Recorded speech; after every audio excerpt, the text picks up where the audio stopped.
Баршаңызға қайырлы кеш достар. Бүгін сіздерге ең дәмді болып шығатын борщтың рецептісін ұсынамын. Ең алдымен етті жақсылап жуып, бір сәбіз бен пияз салып, газге қоямыз. Қайнағаннан кейін көбігін жақсылап аламыз.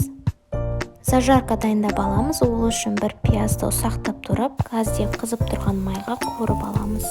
Үстінен бір сәбіз бен бір қызылшаны теркадан өткізіп, қосып, кішкене томат қосып, жақсылап араластырып, аз ғана су құямыз.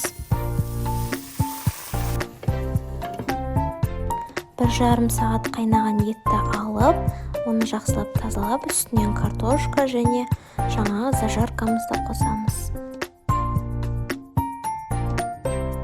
Капустаны жіңішке етіп турап, үстінен етті, приправаларды қосып аламыз.